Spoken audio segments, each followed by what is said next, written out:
चलिए, ठीक है। सो फटाफट से कहानी शुरू करते हैं। आज बात करने वाले अपन ग्राफ के बारे में और डेविएशन फ्रॉम रॉल्स लॉ के बारे में। जस्ट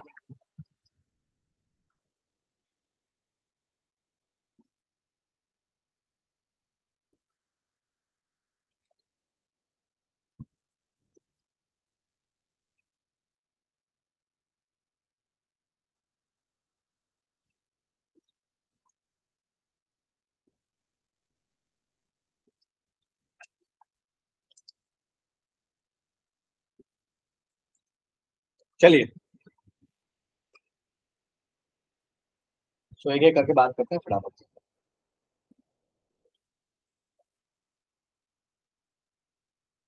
तो सबसे पहले कहानी, अच्छा, मैसेज में नहीं देख पाऊंगा तो आप लोग को जो भी दिक्कत होगी ना सीधा ऑडियो में बता लेना, ठीक है? क्योंकि फोन चार्ज में लगा हुआ है तो थोड़ी दिक्कत है। चलो, सो आज अपन बात करने वाले ग्राफ कि भैया रॉल्स लॉ में ग्राफिकल रिप्रेजेंटेशन कैसे है। ठीक है, चलो देखते हैं। सो कहता क्या है कि अगर आपके पास बाइनरी सॉल्यूशन है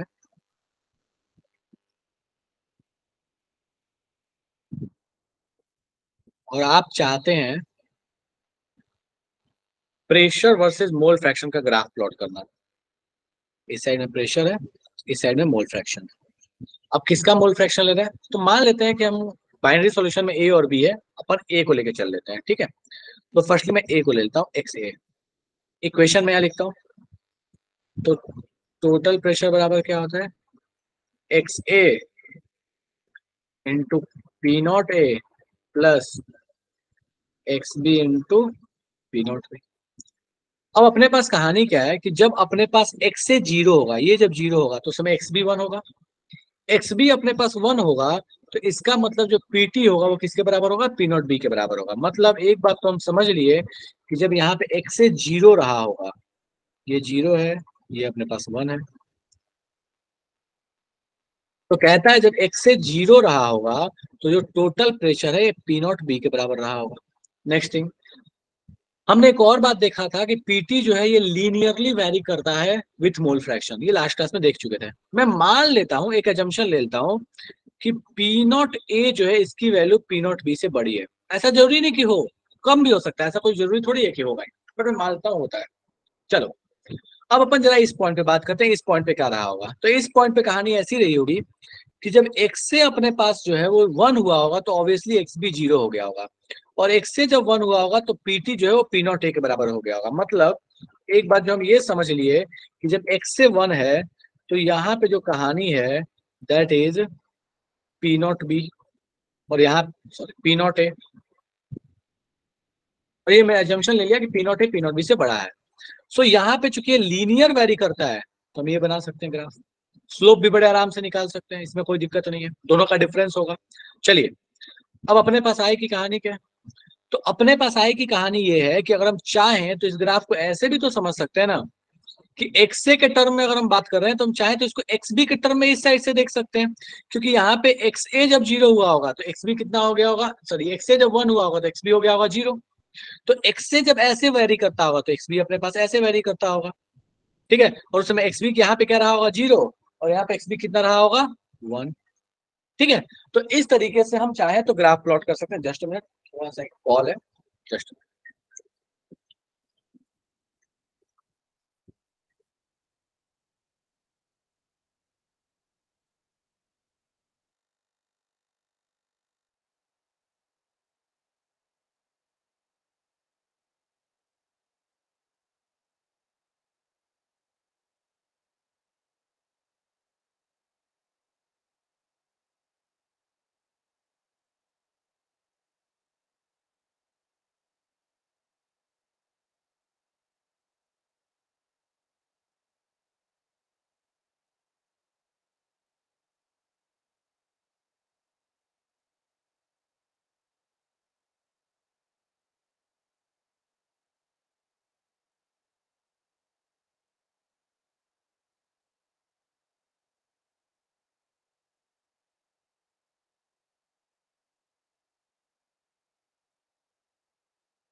Good evening, sir.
Good evening sir.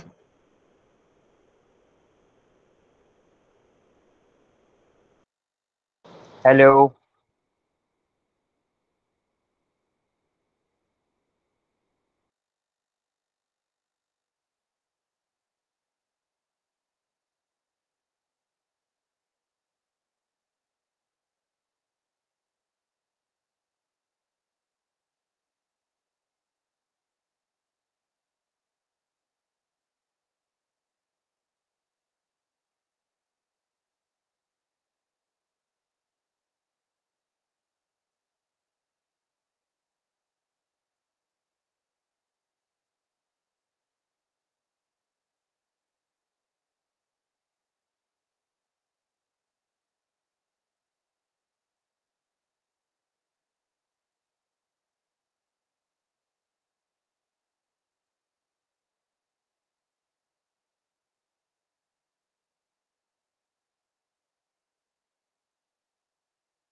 Sorry, थोड़ा अर्जेंट कॉल था, इस वजह से थोड़ा, सॉरी सॉरी। चलो ठीक है, तो कहाँ बात कर रहे थे, जस्ट मिनट। सो ये अपने पास कहानी है ग्राफ की। तो अपने पास हुआ क्या है कि जो टोटल प्रेशर हम निकालना चाहते हैं तो दैट टोटल प्रेशर जो हो जाएगा दैट विल बी पीटी।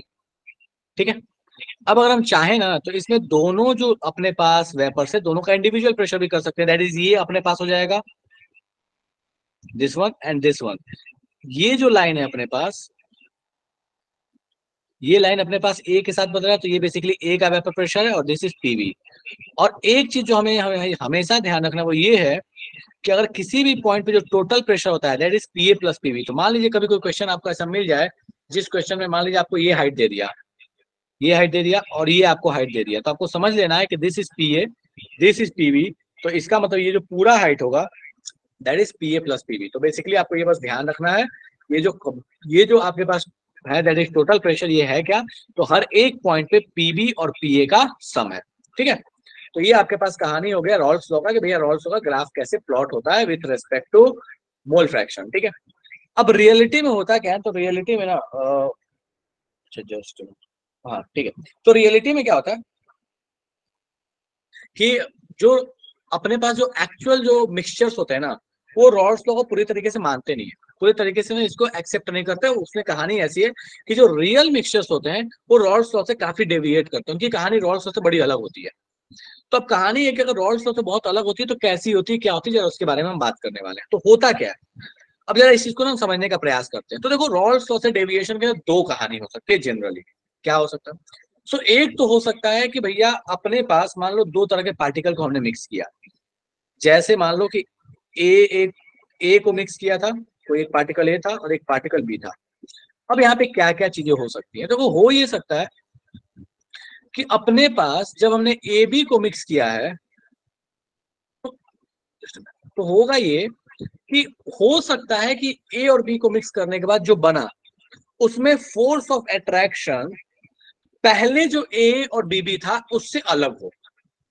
और अगर वो फोर्स ऑफ अट्रैक्शन ज्यादा है, पहले का ए फोर्स ऑफ अट्रैक्शन और बाद का बी और स्टार्ट का बीबी फोर्स ऑफ अट्रैक्शन, ए और बीबी का जो फोर्स ऑफ अट्रैक्शन है उससे ज्यादा अगर ए बी का फोर्स ऑफ अट्रैक्शन हो गया तो कहानी क्या होगा, पहले फैल फैल के बैठे थे, ज्यादा फोर्स ऑफ अट्रैक्शन हो गया, चिपक के बैठ गए। चिपक के बैठ गए तो वेपराइज होने के चांसेस भी कम हो जाएंगे, आसानी से वेपराइज नहीं होंगे, फोर्स ऑफ अट्रैक्शन अच्छा हो गया। अब अट्रैक्शन अच्छा है, भैया वो चाहते नहीं एक दूसरे से दूर जाना, अब दूर जाना चाहते नहीं तो वेपर हम बना नहीं पाएंगे, वेपर हम बना नहीं पाएंगे तो टोटल वेपर प्रेशर क्या हो जाएगा, कम हो जाएगा। तो हम यहाँ पे बड़े आराम से हम ये कह सकते हैं कि अगर अपने पास ऐसी कहानी हुई कि हमने ए बी जो लिया था, चलो इसको मैं सीधे सीधे इस पॉइंट पे आता हूँ कि अगर आपके पास मान लो ऐसा हो जाए कि force of attraction A B ये ज्यादा हो जाए फोर्स ऑफ अट्रैक्शन ए से या फिर फोर्स ऑफ अट्रैक्शन बीबी से, तो होगा क्या, होगा ये कि जितना हम वॉल्यूम सोचे थे कि भैया हमने क्या किया 100 ml ये लिया 100 ml ये लिया, हमने सोचा था 200 ml बनेगा, पर दोनों में पार्टिकल्स में फोर्स ऑफ अट्रैक्शन है, उसकी वजह से वॉल्यूम क्या हो जाएगा, थोड़ा सा कम जाएगा क्योंकि अट्रैक्शन काम कर रहा है।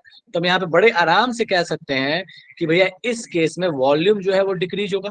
वॉल्यूम डिक्रीज होना इसका मतलब क्या होता है, तो इसका मतलब बड़े आराम से कह सकते हैं कि डेल्टा भी जो है वो निगेटिव होगा, क्योंकि वॉल्यूम डिक्रीज हो गया, फाइनल वॉल्यूम जो है वो इनिशियल वॉल्यूम से आपके पास कम है। ठीक है, इनिशियल वॉल्यूम क्या था, तो दोनों का सम था 100 ml 100 ml 200 ml, हमने उससे कम वॉल्यूम पाया। नेक्स्ट इससे होगा क्या, अब देखो यूजुअली हम ये मान के चलते हैं कि अगर फोर्स ऑफ अट्रैक्शन बढ़ा है तो इसका मतलब ये हुआ कि वो चीज स्टेबिलिटी की तरफ गई है, टोटल एनर्जी उसकी कम गई है। इसका मतलब हम ये भी कह सकते हैं बड़े आराम से कि भैया यहाँ पे जो डेल्टा एच है वो भी निगेटिव होगा, या ऐसे बोल लो कि इंथैल्पी जो है ये कम रहा होगा, तो टोटल इंथैल्पी है ये कमेगा, टोटल इंथैल्पी कमेगा, मतलब हम यहाँ बोल सकते हैं कि डेल्टा एच जो है ये भी आपके पास क्या रहने वाला है, निगेटिव रहने वाला है। एक क्वेश्चन और भी आ सकता है कि भैया डेल्टा जी की कहानी क्या है, डेल्टा जी भी निगेटिव होगा, क्यों निगेटिव होगा, क्योंकि भैया वो चाहते हैं ए भी साथ रहना, पहले ए अलग था बी भी अलग था, दोनों को साथ बैठाया चिपक गया दोनों, तो इसका मतलब वो चाहते हैं साथ रहना, इसका मतलब ये प्रोसेस क्या स्पॉन्टेनियस है। तो बड़े प्यार से हम कह सकते हैं कि यहाँ जो डेल्टा जी वाली कहानी है ये भी आपके पास क्या होगा, निगेटिव होगा। तो इस तरह से हम बोल सकते हैं कि अगर आपके पास कोई दो पार्टिकल ऐसा मिलाया जिसमें फोर्स ऑफ अट्रैक्शन अगर बढ़ गया है मिलाने के बाद, तो ये सारी चीजें हमें देखने को मिल सकती है। नेक्स्ट कहानी क्या हो सकता है, जस्ट इसका अपोजिट। लेकिन सवाल ये है यहाँ पे कि चलो ठीक है इसका अपोजिट हो जाएगा जो भी होगा।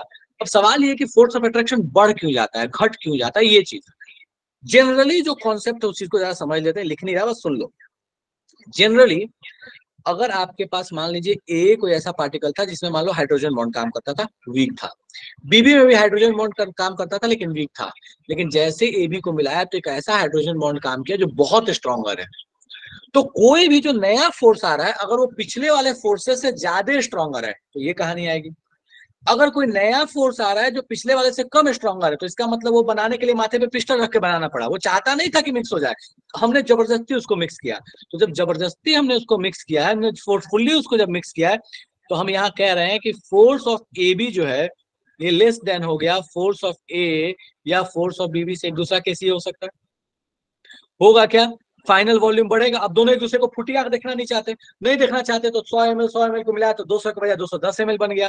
तो बेसिकली हम यहाँ पे बोल सकते हैं कि जो डेल्टा भी है ये पॉजिटिव है आपके पास, क्योंकि फाइनल वॉल्यूम बढ़ गया। नेक्स्ट, अब क्योंकि हमें उसे फोर्सफुली करना पड़ रहा है, हमें एनर्जी देना पड़ रहा है, तो हम बड़े आराम से बोल सकते हैं कि या एंथैल्पी जो है वो बढ़ रही है, या फिर ऐसे बोल लो कि डेल्टा एच जो है वो आपके पास क्या होने वाला है, ग्रेटर देन 0, या ऐसे बोल लो कि भैया ये क्या रहने वाला है, पॉजिटिव। और चूंकि हमको पता है ये फोर्सफुली हम करा रहे हैं तो हम ये भी बोल सकते हैं यहाँ पे कि डेल्टा जी जो है ये अपने आप से तो होने वाला नहीं है, इसको कराना पड़ रहा है, तो डेल्टा जी भी क्या होगा, ग्रेटर देन 0।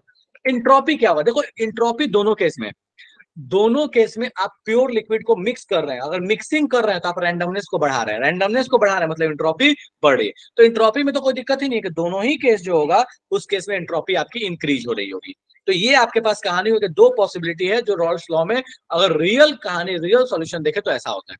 अब इस चीज को क्या बोलते हैं, चूंकि यहाँ पे वॉल्यूम नीचे गया है, घटा है, तो हम इसको बोलते हैं निगेटिव डेविएशन, इसको बोलते हैं positive deviation from Raoult's law. तो this is negative deviation, real solution. और रियल सॉल्यूशन में ये हो गया आपके पास नेगेटिव डेविएशन, ये हो गया आपके पास पॉजिटिव डेविएशन।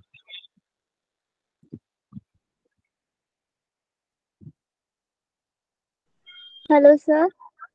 एक सेकंड रुक जाओ बाबू, बस लिख लेना भाई, ठीक है। तो एक तरफ नेगेटिव एक तरफ पॉजिटिव। अब अपने पास कहानी क्या है, सो होगा क्या, अब ये जो सारी कहानी हुई इससे क्या हुआ कि यहाँ पे जो वेपर प्रेशर होगा वो आपको घटेगा क्योंकि फोर्स ऑफ अट्रैक्शन ज्यादा है। यहाँ पे वेपर प्रेशर जो है वो बढ़ेगा, क्यों, क्योंकि फोर्स ऑफ अट्रैक्शन कम है, साथ नहीं रहना चाहता, दोनों एक दूसरे को फुटी आंख नहीं देखना चाहता, चाहेगा फटाक से गैस बन के भाग जाए।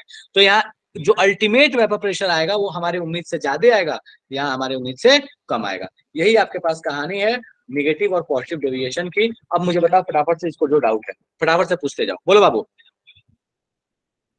सर सेकंड वाला एक बार फिर से समझा दीजिए। फिर से बोलो सर सेकंड वाला। सेकंड वाला, मैंने दो चीजें ली, ठीक है। देखो मान लो ये अपने पास ए पार्टिकल ए बी पार्टिकल दोनों, ठीक है।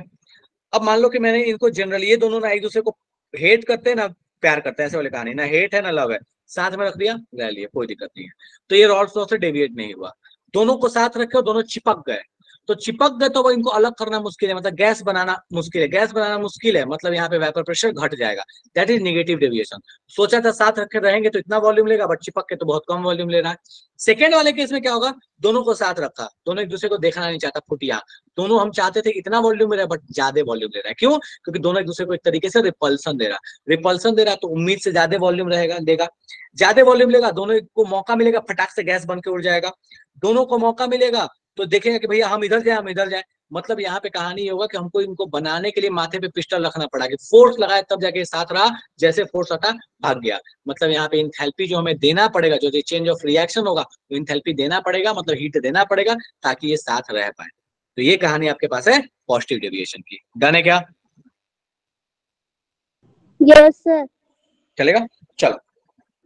सो अब यहाँ पे कहानी ये है कि भैया कौन कौन से ऐसे, देखो इसके बहुत सारे एग्जाम्पल्स हैं, अब उतने एग्जाम्पल्स पे प्रैक्टिकली डिस्कस करना बेवकूफी है, बुक में देखोगे तो बहुत सारे एग्जाम्पल्स मिल जाएंगे, बेसिक कॉन्सेप्ट हम समझा दिए, ठीक है। अब यहाँ पे देखो मैं कुछ एग्जाम्पल्स आपको दिया हुआ है और इसकी कहानी दी हुई है, थोड़ा सा उसको दिखा देता हूँ मैं, ठीक है। देखो ये आपके पास कहानी है रियल गैस, रियल सॉल्यूशन की। दिस इज पॉजिटिव डेविएशन, मतलब हमने जितना सोचा उससे ज्यादा एक्चुअल जो प्रेशर हमें मिल रहा है उससे ज्यादा मिल रहा है, तो this is a case of positive deviation. ये वाली कहानी, ये ऐसे, ये ऐसे। इस वाले केस में ये नेगेटिव डेविएशन की कहानी है, मतलब हम जितना सोचे थे हमें एक्चुअल प्रेशर उससे कम मिल रहा है। तो ये आपके पास कहानी हो गई पॉजिटिव और नेगेटिव डेविएशन की। एक एक एग्जांपल भी यहाँ दिया हुआ है, जैसे इथानॉल और एसीटोन। क्यों? क्योंकि यहाँ पे काम करेगा एक हाइड्रोजन बॉन्ड। देखो मैं यहाँ समझा देता हूँ कैसे। ये मान लो आपके पास है इथानॉल, वो एच को अलग बनाया ताकि हाइड्रोजन बॉन्ड आप समझ सके। ये आपके पास है एसीटोन,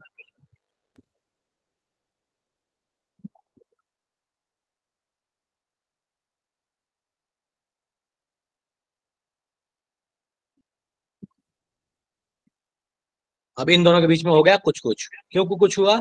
क्योंकि यहाँ पे है पॉजिटिव और यहाँ पे है निगेटिव, तो ये जो कुछ कुछ हुआ दिस इज हाइड्रोजन बॉन्ड। अब इस हाइड्रोजन बॉन्ड की वजह से क्या होता है कि दोनों चिपक जाते हैं, और दोनों चिपक गए तो इसका मतलब जो एक्सपेक्टेड वॉल्यूम था उससे कम वॉल्यूम ले रहा है, और इसका मतलब ये कौन सा डेविएशन हो रहा है? That is negative deviation. Done है?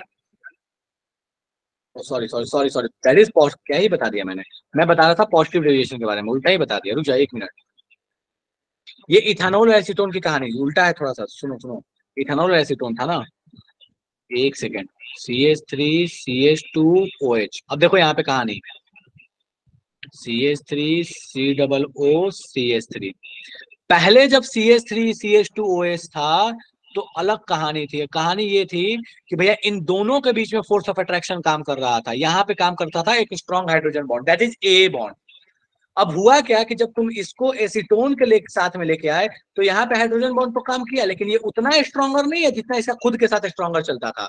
तो इस वजह से इफेक्टिवली हम ये कह सकते हैं कि भैया ए से ये ए भी फोर्स ऑफ अट्रैक्शन ये वीक है, और चूंकि ए भी फोर्स ऑफ अट्रैक्शन वीक है तो अपने पास क्या हो गया? Negative deviation. इस वाले केस में क्या होगा एसीटोन के साथ? चूंकि यहाँ पे क्लोरीन लिया हुआ है तो देखो ये ऐसे चलता है, सी है, ये Cl है, ये Cl है, ये Cl है, ये H है, और ये देखो एसीटोन की कहानी, ये O है। ठीक है ऐसे। अब यहाँ पे क्या हो रहा है? तो भैया इस H और इस O के बीच में खतरनाक वाला अट्रैक्शन चल रहा है। तो ये जो खतरनाक वाला अट्रैक्शन चल रहा है इसकी वजह से वहां पे वॉल्यूम कम हो गया। इसका खुद के साथ में उतना अट्रैक्शन नहीं हो सकता। क्यों नहीं हो सकता? क्योंकि हमको पता है कि हाइड्रोजन बॉन्ड अगर Cl के साथ ये बना रहा होता तो Cl के साथ हाइड्रोजन बॉन्ड उतना स्ट्रॉन्गर नहीं होता, ये उतना स्ट्रॉन्गर नहीं होगा जितना ऑक्सीजन के साथ होगा। इस वजह से हम बोल लेते हैं कि भैया क्लोरोफॉर्म जो है वो एसीटोन के साथ जो है वो निगेटिव डेविएशन दिखाता है, और आपके पास इथानॉल के साथ पॉजिटिव डेविएशन दिखाता है। डन है मामला? देख लो एक बार फटाफट से फिर आगे बढ़े।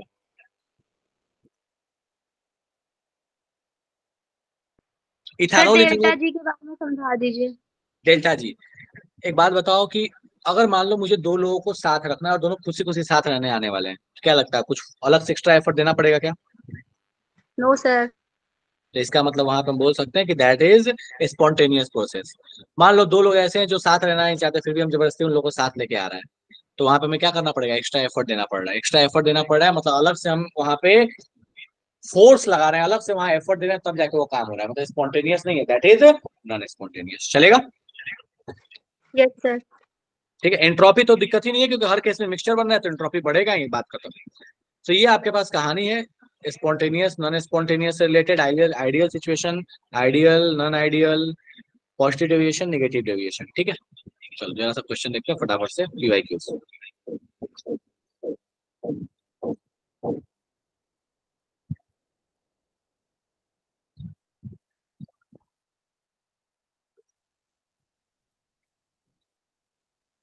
चलो एक फर्जी सा क्वेश्चन है।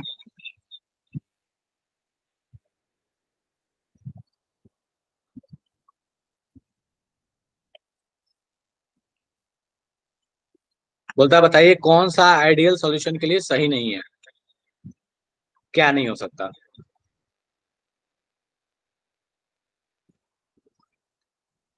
Not D correct. होगा। डन है। आइडियल सॉल्यूशन है मतलब ना वॉल्यूम बढ़ेगा ना घटेगा, जैसा सोचे थे वैसा होगा। अच्छा बच्चा है जैसा बात मानने वाला। ठीक है, चलो नेक्स्ट आते हैं अपन, that is azeotrope, maximum boiling azeotrope and minimum boiling azeotrope. पहले समझते हैं एजियोट्रॉप होता क्या है।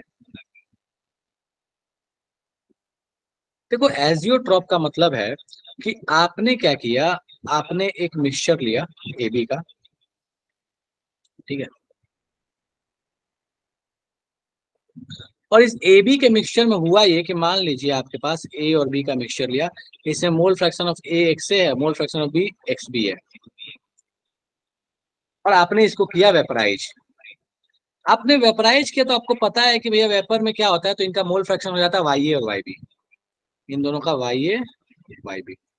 अब कहता है कि एजियोट्रॉप का मतलब क्या हुआ कि जब वेपर फेज का मोल फ्रैक्शन और लिक्विड फेज का मोल फ्रैक्शन जब बराबर हो जाए, मतलब कि आप उसको वेपराइज करके आप उसको डिस्टिल नहीं कर सकते हैं, आप उसको वेपराइज भी कर दीजिए फिर भी जो वहां पे आपके पास जो लिक्विड के अंदर में जो मोल फ्रैक्शन है या फिर लिक्विड के अंदर में जो आपके पास मिक्सिंग अमाउंट है, जिस रेशियो में वो मिक्स है, वही कहानी अगर आपके पास वेपर में भी रह जाए, गैस में भी रह जाए, तो इसी चीज को कहते हैं एजियोट्रॉपिक मिक्सचर। मतलब आप डिस्टिल करने जाइएगा, आप सोचिए कि इसको डिस्टिल करके दोनों को अलग कर लें, पता चला कि जिस रेशियो में लिक्विड में उसी रेशियो में आपके पास वेपर में भी आ गया। तो इस तरह के जो भी मिक्सचर्स होते हैं इन्हीं को हम बोलते हैं एजियोट्रॉप्स। डन है क्या? तो आसान भाषा में कह लो, इसको ऐसे कह सकते हैं कि वो नॉन आइडियल सॉल्यूशन। ये आइडियल में तो हो ही नहीं सकता, इसलिए आइडियल में नहीं हो सकता क्योंकि हमें पता है कि आइडियल में वाई और वाई बी जो है वो एक्स एक्स बी के बराबर ही नहीं हो सकता। इक्वेशन तो हम पहले ही पढ़ चुके हैं।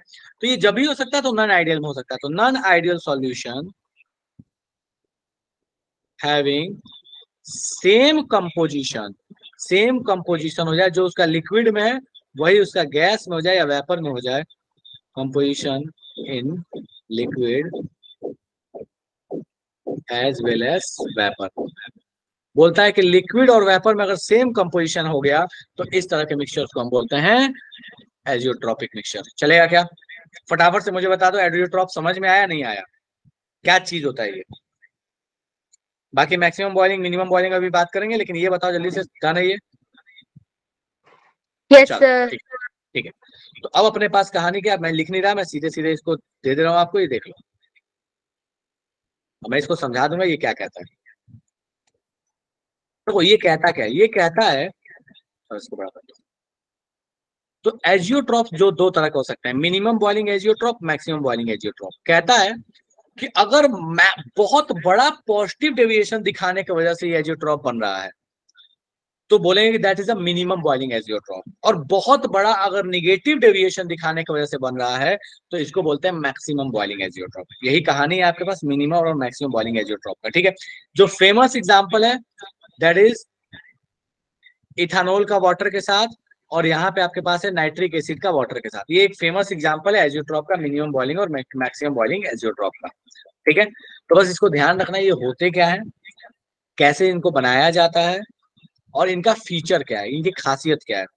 बहुत फेमस क्वेश्चन इस पे बनता है कि भैया एजियोट्रॉप पे कुछ तो रिलेट करके दे देगा, जिसमें आपको बोल देगा कि बताइए इनको मोटे मोटे तौर पे डिस्टिलेशन करके अलग कर सकते हैं, नहीं कर सकते, क्यों नहीं कर सकते, इसी के आसपास में इसके क्वेश्चंस बनते हैं।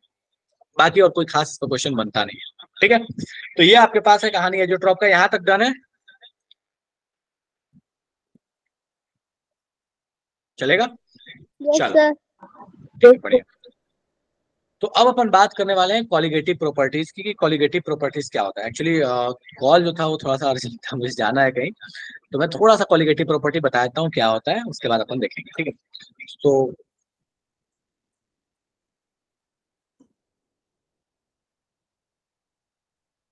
कॉलिगेटिव प्रॉपर्टीज, ठीक है, चलिए।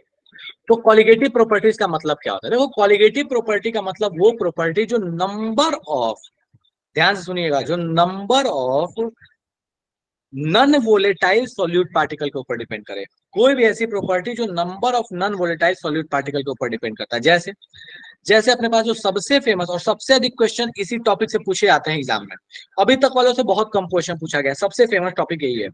तो सबसे पहला है that is RLVP, relative lowering in vapour pressure. Second colligative property है दैट इज आपके पास बॉइलिंग पॉइंट का बढ़ना या फ्रीजिंग पॉइंट का घटना, तो that is elevation of boiling point. ठीक है, ये बिल्कुल वही कहानी है आपके पास कि भैया कुकर में खाना क्यों जल्दी पक जाता है, कढ़ाई में क्यों नहीं जल्दी पकता। ठीक है, नेक्स्ट है that is depression in freezing point. अब ये बिल्कुल वही कहानी है कि भैया बर्फीले क्षेत्र में नमक क्यों फेंका जाता है, नमक क्यों छिड़का जाता है, बर्फ को मेल्ट करने के लिए, तो depression in freezing point. Last one is osmotic pressure.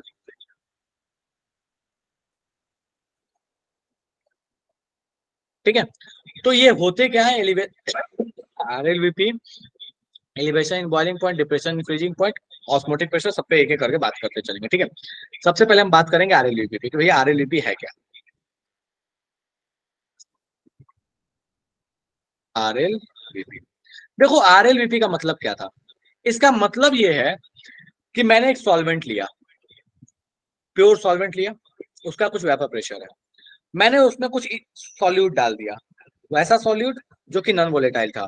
तो नॉन वोलेटाइल सॉल्यूट डालने की वजह से जो उसके वेपर प्रेशर में जो रिलेटिव चेंज आया, मतलब रिलेटिवली उसके जो वेपर प्रेशर घट गया, मान लो पहले था 1 atm, बाद में उसका प्रेशर आ गया मान लो 0.95 atm, तो कितना का घटा, तो दैट इज 0.5। तो जो ये चेंज इन प्रेशर आया डिवाइडेड बाय इनिशियल प्रेशर, मतलब प्योर सॉल्वेंट का प्रेशर, इसी क्वांटिटी को कहते हैं relative lowering in vapour pressure. मतलब प्योर सॉल्वेंट का वेपर प्रेशर के रेस्पेक्ट में कितने का चेंज आया जब उसमें आपने कुछ सॉल्यूट ऐड कर दिया। ठीक है, तो बेसिकली ये है क्या,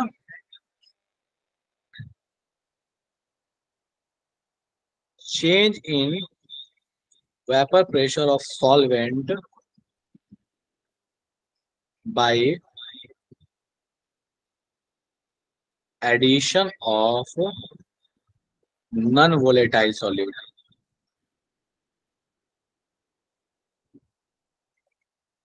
बोलता है कि नॉन वोलेटाइल सॉल्यूट के एडिशन से जो relative lowering in vapour pressure आया, जो वेपर प्रेशर में चेंज आया, उसी चीज को कहते हैं RLVP। अब सवाल ये उठता है कि चलो ये तो समझ में आ गया, ये है, इस चीज को कहते हैं। अब भैया इसके कैसे आएंगे, कितना चेंज आया, जरा इसको समझने का प्रयास करते हैं। सो हमको बेसिकली है क्या RLVP, यहाँ फटाफट से लिखते हैं। तो ये RLVP था क्या, that is change in pressure, change in pressure, पहले जो था सॉल्वेंट का प्रेशर, सॉल्यूट ऐड करने के बाद जो प्रेशर आया, divide by initial pressure of solvent. चलो पहले प्रेशर क्या था सॉल्वेंट का, तो that was P0S। Solute add करने के बाद क्या हुआ होगा, तो mole fraction of solvent into pure form का vapour pressure of solvent divide by P0S। क्यों ये लिख रहा हूं, क्योंकि हमको पता है कि नॉन वोलेटाइल की वजह से उसका खुद का सॉल्यूट का तो कोई प्रेशर होता नहीं है। ठीक है, तो अगर हम चाहें तो हम इसको ऐसे भी कर सकते हैं, हमें दिख रहा है कि P0S ये जो कॉमन है, तो हमने P0S को बाहर निकाल लिया, that is vapour pressure, pure form of vapour pressure for solvent, capital S is for solvent. अंदर बचा क्या, 1 minus mole fraction of solvent, नीचे में बचा P0S, ये भाई साहब गए। अब हमें दिख रहा है कि 1 minus of mole fraction of solvent जो होता है, इसको हम चाहें तो हम बोल सकते हैं मोल फ्रैक्शन ऑफ सॉल्यूट। तो अगर हम चाहें तो हम इसको बोल सकते हैं this is nothing else than mole fraction of solute. तो RLVP कुछ और नहीं है, मतलब कितना रिलेटिव वेपर प्रेशर घटेगा, ये सिंपली कुछ और नहीं है, that is mole fraction of solute है। अब इस पे क्वेश्चंस कैसे बनते हैं, क्वेश्चन में होगा क्या कि आइडियली ये मान के चलते हैं कि सॉल्यूट का बहुत कम अमाउंट मिक्स किया गया है। क्योंकि सॉल्यूट का बहुत कम अमाउंट मिक्स किया गया है, तो हम इसको चाहें तो लिख सकते हैं moles of solute upon moles of solute plus moles of solvent. और आइडियली ये देखा जाता है कि जो मोल्स ऑफ सॉल्यूट है ये बहुत बहुत कम रहने वाला है मोल्स ऑफ सॉल्वेंट से। तो जैसे ही ये हुआ तो हम यहाँ पे ये कह सकते हैं कि भैया ये अप्रोक्सीमेटली जो है वो 0 हो जाएगा। तो moles of solute upon moles of solvent equals to आपके पास आ गया RLVP। ठीक है, moles of solute upon moles of solvent. और अब हमें एक चीज और भी पता है ये है कि हम चाहें तो इस वाले कहानी को हम क्या लिख सकते हैं, तो हम चाहें तो इसको ऐसे लिख सकते हैं, मास ऑफ सॉल्यूट, नीचे में आ गया मास ऑफ सॉल्वेंट, ऊपर में आ गया मोलर मास ऑफ सॉल्वेंट, नीचे में आ गया मोलर मास ऑफ सॉल्यूट। फायदा क्या है इसका, देखो ये सबसे अधिक इस्तेमाल किया जाता है मोलर मास ऑफ सॉल्यूट को निकालने के लिए, molar mass of solute calculate करने के लिए इसका इस्तेमाल करते हैं। कैसे करते हैं, सो कहेगा क्या कि आपके पास 1 लीटर पानी था, मास मतलब उसका पता, मतलब सॉल्वेंट का हमको मास पता, बोलेगा उसमें 10 ग्राम एक सॉल्यूट डाल दिया, कोई भी एक सॉल्यूट, मुझे नहीं पता वो क्या सॉल्यूट है, सॉल्यूट का मास पता। तो देखा क्या कि पानी का जो वेपर प्रेशर पहले था और जो बाद में था, मान लो पहले था 1 atm, बाद में हो गया 0.95 atm, तो हमको ये पता चल गया पहले था 1, बाद में हो गया 0.95, चेंज पता चल गया, डिवाइड बाय इनिशियल था 1, ये हो गया अपना RLVP। क्योंकि हम इसको ऊपर में लिख चुके हैं इसलिए मैं दोबारा नहीं लिख रहा, हमें ऊपर में पता है कि भैया ये है क्या, तो ये है delta P upon P0S। Delta P किसके लिए, तो अगर ये कंफ्यूजन हो तो ये समझ low pressure of solvent minus pressure of solution, यही कहानी है आपके पास, दैट इज डेल्टा P, जो प्योर सॉल्वेंट था उसका प्रेशर माइनस सॉल्यूशन का प्रेशर। ठीक है, तो अब अपने को पता है कि भैया RLUP तो पता है, सॉल्यूट डालने से पहले, सॉल्यूट डालने के बाद हमने RLUP तो कैलकुलेट कर लिया प्रैक्टिकली। हमें ये पता है, हमें ये पता है, हमें मोलर मास ऑफ सॉल्वेंट भी पता है क्योंकि वाटर लिया है, तो इसका इस्तेमाल करके हम मोलर मास ऑफ सॉल्यूट निकाल लेंगे। तो बेसिकली इसका बहुत ज्यादा इस्तेमाल किया जाता है ये पता करने के लिए कि आपके पास जो सॉल्यूट था वो कौन सा सॉल्यूट है, उसका मोलर मास क्या होगा, कौन से नेचर का सॉल्यूट है। ये याद रखिए कि ये इग्नोर करने के बाद ये फॉर्मूला आया है। अगर आपको कोई क्वेश्चन ऐसा मिल जाएगा जिसमें कंपेरेबल आ जाएगा मोल्स ऑफ सॉल्यूट और मोल्स ऑफ सॉल्वेंट, तो आप इस फॉर्मूले का इस्तेमाल नहीं कीजिएगा। डन है? यहां तक में कोई तकलीफ है? जल्दी बताओ।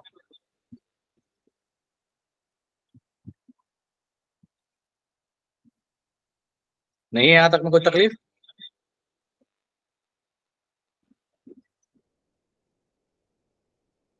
फटाफट से देखिए, बताइए यहाँ तक में कोई तकलीफ है तो अगले क्लास में क्वेश्चंस करवा दूंगा इसके, अभी नहीं करवा रहा। कोई डाउट है तो फटाफट से बता देना, थोड़ा जल्दी है आज, I am in little bit Hari. Sir मैंने क्वेश्चन पूछा था एक।